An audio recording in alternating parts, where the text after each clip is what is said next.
Sa pangalan po ng dakilang Panginoong Jesucristo, isang mapagpalang hapon po sa bawat isa sa atin. Ngayon po, nandito tayo sa pagpapatuloy ng gawain. Unang, tayo po ay nag-aalay muna ng panalangin sa dakilang Panginoon. At ang kalagayan po ng panalangin, yung mga kahilingan natin, tayo po yung tagapagsalita, ang Diyos ang tagapakinig. Lahat ng mga pangangailangan natin, inihahatid natin sa Kanya sa pamamagitan ng paghiling o pananalangin. Ngayon naman, ang Diyos naman ang makikipag-usap sa atin sa pamamagitan naman po ng Ebanghelyo na ipinasulat niya sa banal na kasulatan. Nandito ngayon na binabasa natin, ngayon naman bibigyan natin ng buhay para kung ito man ay mahirap unawain, kapag ito'y pumasok sa ating tainga, hindi po natin ma-analyze na maayos. Pero tutulungan tayo ng Espiritu Santo para yung Ebanghelyo po, kumbaga sa pagkain, malasahan natin yung mga sangkap. Hindi lang pwedeng sabihin natin masarap, kundi malasahan natin yung tamang dami ng asin, tamang dami ng paminta, tamang dami ng suka, kung ano pa man na inilagay natin sa pagkain. Sapagkat, sabi nga, ang tao hindi nabubuhay lamang sa pagkain material. Kaya sa ibang bahagi ng banal na kasulatan, ang tao ay hindi nabubuhay sa tinapay lamang, kundi sa bawat salitang lumalabas sa bibig ng Diyos. Ngayon po, magtataka tayo. Yung tagapangaral dito, hindi naman Diyos, pero yung bibig ng Diyos na ipinasulat, napakinggan ng mga propeta, pinabasa natin at pinag-aaralan natin. Ilagay natin sa ating mga tainga, makapasok sa ating puso at pinag-a-analyze ng ating mga pag-iisip nang sa ganun maunawaan natin ang nais ng Diyos. Ngayon po, meron pa ditong isa. Okay lang po ba? Sabi po dito sa sulat ni Apostol Pablo muli sa bayan ng Roma, ang kapitulo ay 15, versikulo 1 hanggang 6. Ito po, maiksi lang, pero pag nilay-nilayan natin kung anong mensahe. Sabi dito, tayong ang malalakas ay nararapat mangagbata ng kahinaan ng mahihina at huwag tayong mangagbigay lugod sa ating sarili. Paano po natin mauunawaan ito? Halimbawa, tayo yung tao na may sapat na unawa, karunungan, kalaman, na mag-solve ng problema. Ang tawag sa akin, malakas. Sino naman yung mahihina? Yung palagi na lang problemado, araw-araw pinaproblema yung bigas. Sa totoo lang po, hindi masama mang problema. Pero kung nakapokus ka sa problema, hindi sa solusyon, sabi nga, walang bigas. Nasa loob pa lang ng tahanan. Sa pag-namin mo sinasabi, walang bigas. Wala namang lalapit na bigas. Lumabas ka ng bahay mo, may bigas yung kapit-bahay mo. Magsalita ka sa kanya na wala kang bigas. Magkakaroon ka ng bigas. Pero, ang tao po kasi, masyadong nakatuon sa problema. Hindi ba ganong elementary tayo? Tinuturo yung problem solving. Paano yung process nung siyempre may given at formula. Halimbawa, walang bigas. Given. Anong formula? Kapitbahay. Yung bibig. Yung paa. Tumawid ka sa kabilang bakod, makakausap mo na siya. Yun na yung solusyon. Nandun na yung ano eh. Kaso kung halimbawa, maghapon lang tayo mag-isip, walang bigas, wala pa magandarating na bigas. Kahit isang ipa yan, walang lilipad yan sa bahay natin. Kasi nakapokus tayo sa problema. Katulad din naman na may karamdaman. Sasabihin natin, masakit ang ulo ko. Masakit ang ulo ko? Isang oras na, 12 oras na, isang araw na masakit ang ulo. Giving yun. Ano yung solusyon? Maghanap ka ng tao na makakausap mo ano ang gamot sa sakit ng ulo. Minsan, sariling kapabayaan. Halimbawa, sinabi, kulang ka sa tubig, kaya masakit ang ulo mo, nahihilo ka o kaya nalulula. Grabe naman si God. Ako patuloy na pagbalingan.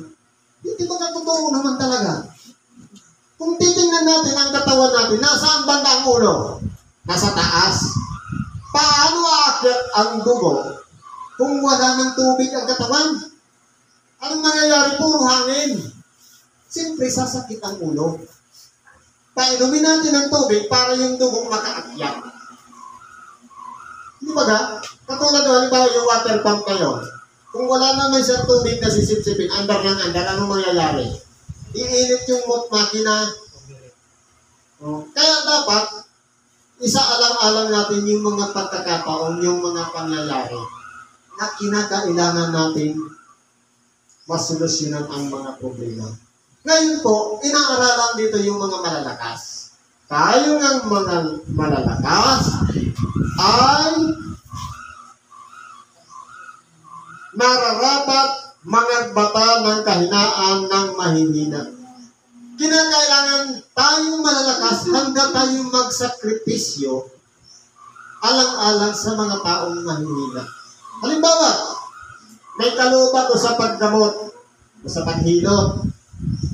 Yan tawag sa akin malakas. Yung mahihina, yung lumapit na magpapahilot. Siyempre, kahit busy ka sa ginagawa mo, lumapit yung mahina, talikuran mo muna yung ginagawa mo, harapin mo yung mahihina. Batahin natin yung kahinaan ng mahihina para siya makarecover, makabalik sa kanyang kalakasan. Hindi natin pwedeng ipagkait yung ipinagkalog sa atin na halimbawa magmasahe. Tapos lumapit sa atin ng hating gabi, magpapamasahe. Katok ng katok, ayaw nating buksan. Ang tawag sa atin yan, makasarili. Ang lingkod ng Diyos, una ang ibabago ang sarili. Saka ka na matulong pag wala nang magpapatapos. Yan po ang tungkulin ng isang lingkod ng Diyos. Public service. Pero hindi tayo nangangailangan ng tinatawag na pagpapakilala ng lubusan para itanyag natin ang ating katawan dyan. Nasasabihin natin, nagpagabot ika na, si sis, si Brad, kung hindi dahil sa akin, patay na siya. Hindi dapat ganun. Kundi, sarili na lang natin yun. Hindi natin kailangan ng kapurihan mula sa ating kapwa-tao, kundi dapat lahat yan ay sa Diyos ang kapurihan. Sapagkat pinagkatiwalaan tayo ng isang biyaya lamang. Hindi natin pag-aari ang isang biyaya. Sapagkat kapag yan ay binawi ng Diyos, ano pa? Kung titignan natin, may isa akong kwento. Yung, kilala niyo yung mahabang si Mantistoy. Magaling yung magkulot ng ngipin. Sa isang lagayan na ganyan, sa pila na 50, isang oras kaya niyang bunutan yan lahat. Ang gamit niya bulak lang. Pero, yun po iningatan niya ng matagal na panahon. Pero nung siya'y naglalakad sa kabilang kalsada at nasagi siya ng bata at nasapok niya, nawala yung biyaya sa kanya. Umaaray na yung tao na kanya binubunutan. Ganyan po magbawi ang Diyos. Kung meron tayong kaloob sa kamay, huwag natin gagawin yan sa pananakit sa ating mga anak. Ako man o kahit sino man, sapagkat masasayang yung biyaya na hindi sa ating kamay. Gamitin natin yan. Gamitan natin ng steak. Papaluin na. Halimbawa sa sisaw. Kung yung anak mo pasaway, taluin mo ng stick, huwag yung kamay mo mismo. Gamit ka ng extension. Para medyo masakit. Ano pa sabi dito? Bawat isa sa atin ay magbigay lugod sa kanyang kapwa, sa kanyang ikabubuti at ikatitibay. Ano pang sabi? Bawat isa. Hindi pwedeng sabihin na siya lang o ako lang. Ibig sabihin, bawat isa, ikaw, ay magbigay lugod sa kapwa. Ano ba yung ginawa natin mabuti sa kapwa? Nung siya ba'y nagkasakit, ginabuan ba natin? Nung siya ba'y nangangailangan ng tulong, pinuntahan ba natin? Pero kung wala tayong pakialam, hindi po tayo kasama doon sa bawat isa. Sapagkat, tinuturuan tayo dito kung paano ang gagawin natin sa ating kapwa. Halimbawa, may kapatid tayo na may karamdaman. Minsan nahirapan na maglakad, nakita natin yun sa sentro, wala tayong pakialam. Parang ikinahihiya natin. Dapat hindi po ganun, kundi pahalagahan natin yung ating kapwa. Tao rin siya. Meron din siyang damdamin, nasasaktan din. At kailangan na rin ang pag-antabay natin mga malalakas. Kaya po, kung may makita tayo natutulungan dyan, halimbawa, tatawid na isang matanda dyan sa pedestrian lane, huwag natin ipagkait yung tulong sapagkat gumawa tayo ng mabuti, recorded dyan sa Diyos. Pero kung tayo'y hindi natin pinansin, makasarili tayo. Ang inisip lang natin ang ating sarili. Paano kung na-disgrasya yun? Sabi niya sa Santiago 4:17, sa nangangakaalam nga ng paggawa ng mabuti at ito'y hindi ginagawa, ito'y kasalanan sa kanya. Ina yung na-disgrasya, nabangga. Alam mo yung at tabayanan mo siyang makatawid gawang mabuti, hindi natin ginawa. Kasalanan natin yun, kung yun ay namatay. Ano ba pong sabi dito?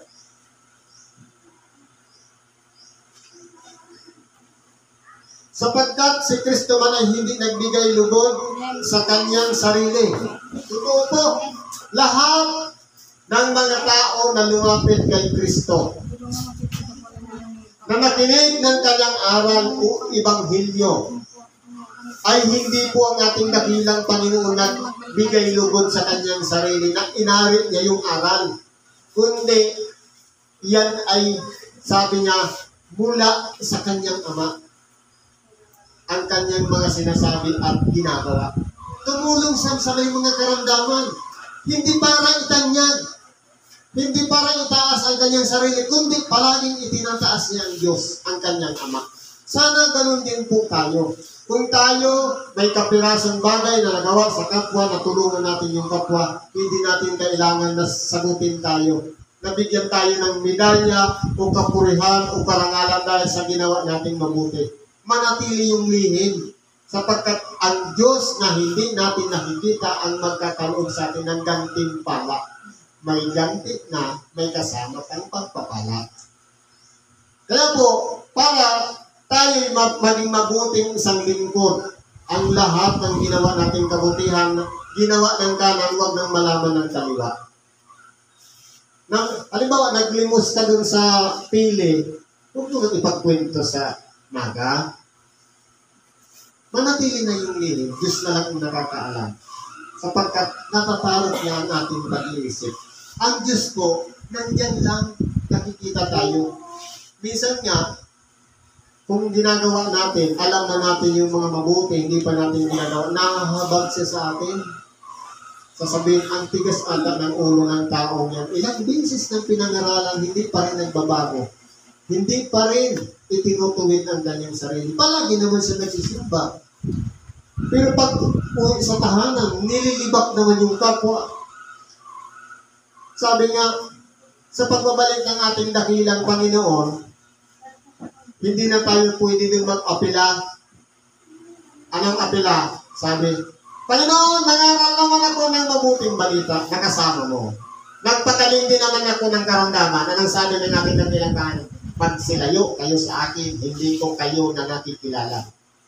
Kahit sabihin na, magaling tayong tagapangaral, magaling tayong tagatulong sa kapwa, pero kung hindi tayo kilala ni Kristo, yes po. Ano po ang dapat natin gawin? Kinakailangan nakatatag sa ating puso si Kristo at yung kanyang aral. At magpakilala tayo kay Kristo na tayo ay isang mabuting tao. Hindi sa pamamagitan lang na ika nga ako'y member yan, tapos na. Dapat manatili tayo sa kalagayan na kung ano talaga yung hinihingi ni Kristo ng tunay na lingkod. Hindi yung sa titulo dahil member, dahil kabatiran, o dahil ako ay kasabit dyan, kundi ano ba tayo sa harapan ni Kristo? Dapat ba tayong pagkatiwalaan ng kanyang mga kaloob o hindi?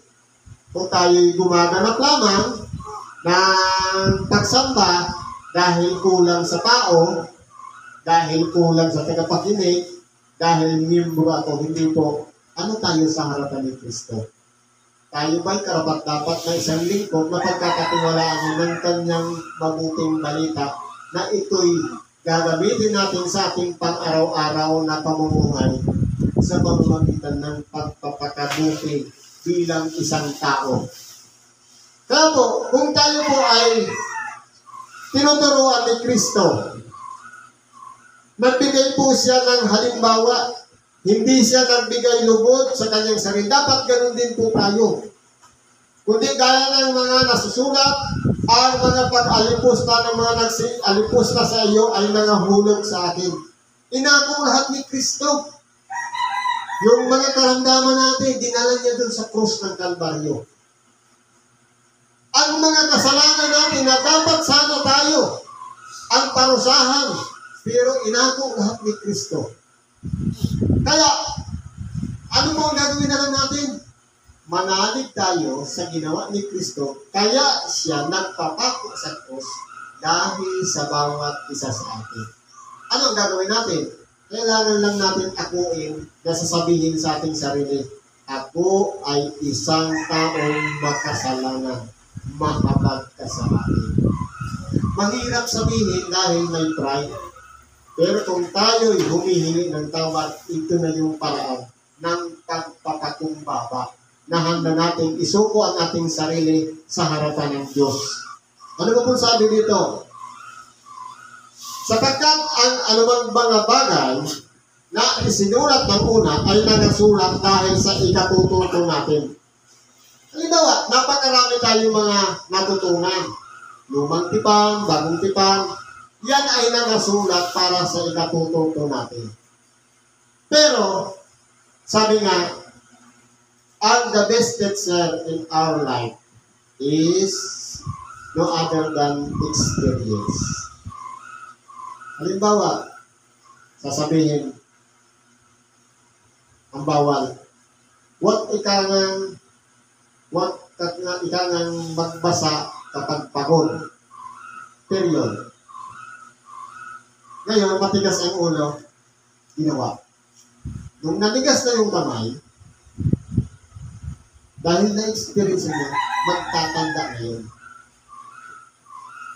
Pero, kung hindi pa naranasan, minsan nagiging panatiko rin tayo, nagiging katulad tayo ng doktor, abogado, o pulis. Ano po yun?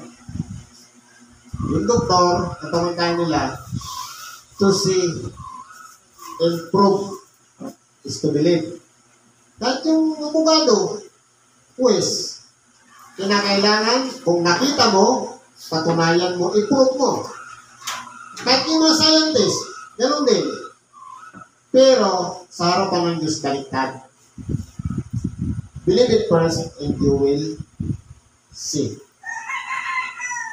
Manampalataya muna tayo. Anong sitas yan? Basahin natin.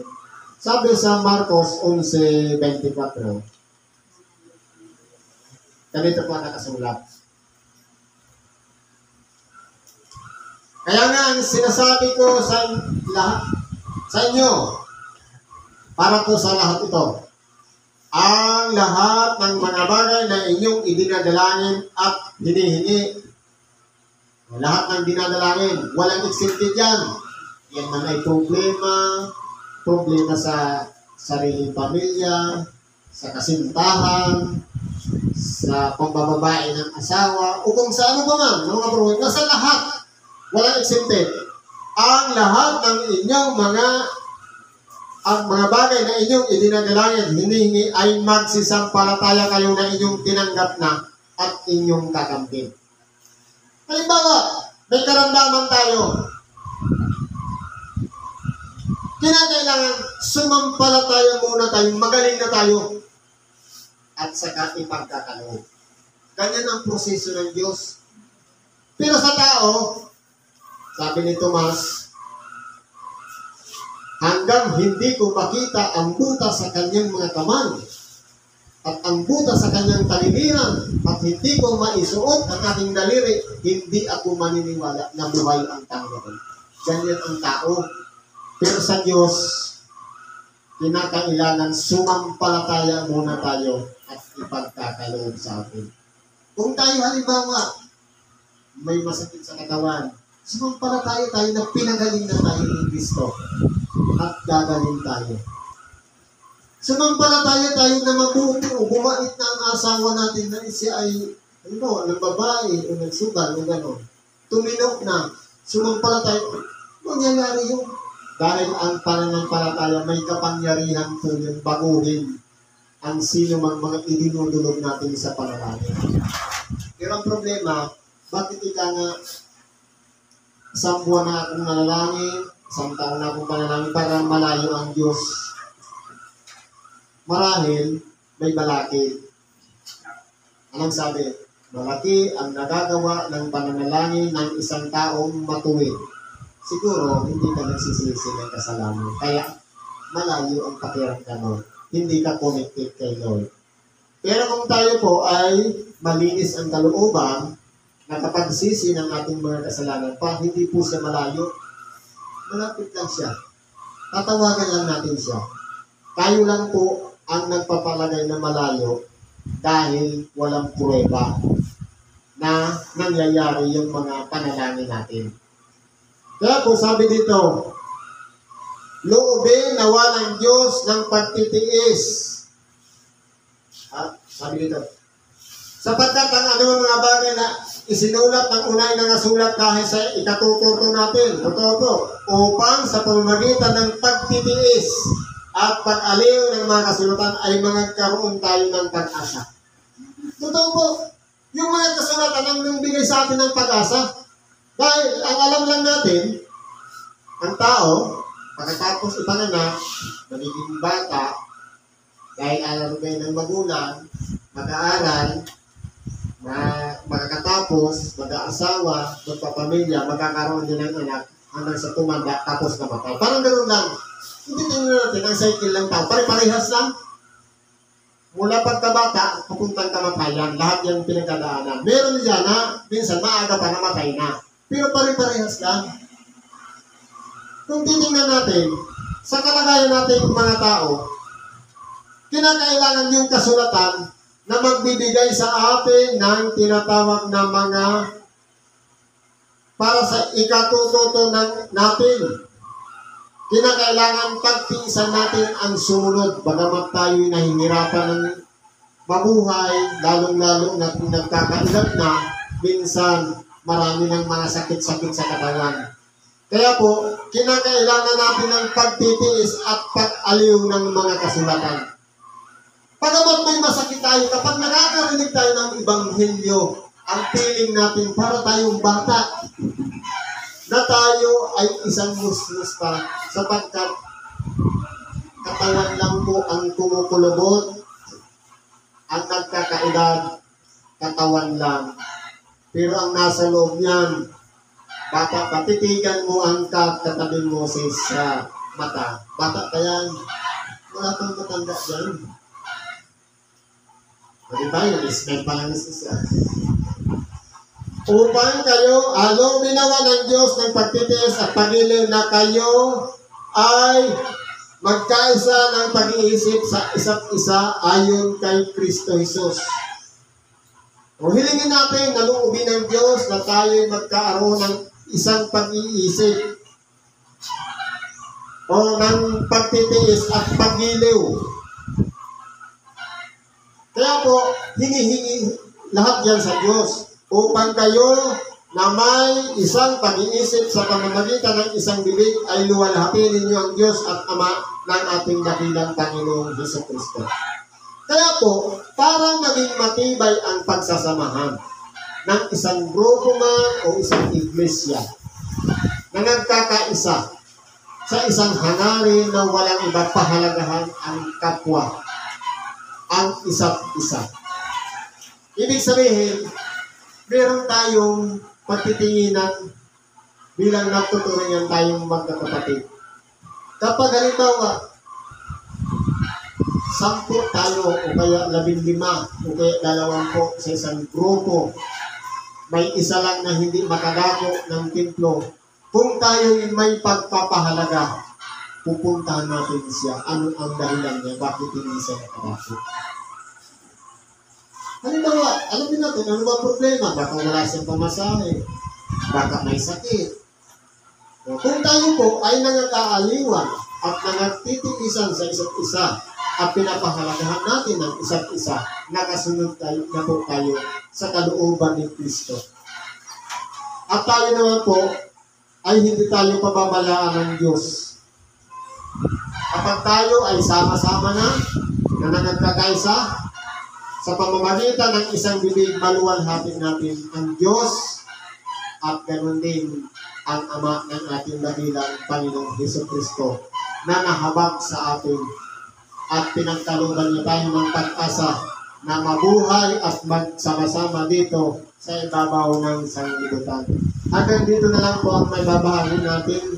Salamat po at pagpalain tayo ng Diyos. Ano man ang ating mga kahilingan, karaingan, ililog natin sa Diyos at siya po lahat ang sasagot sa bawat isa sa atin. Lamang, kinakailangan makitaan tayo ng kalinisan ng kalooban sapagkat siya po ay palaging nariyan lang sa ating tabi. Kasama natin siya at hindi niya tayo pinawabayan. Salamat po at pagpalain tayo ng Diyos.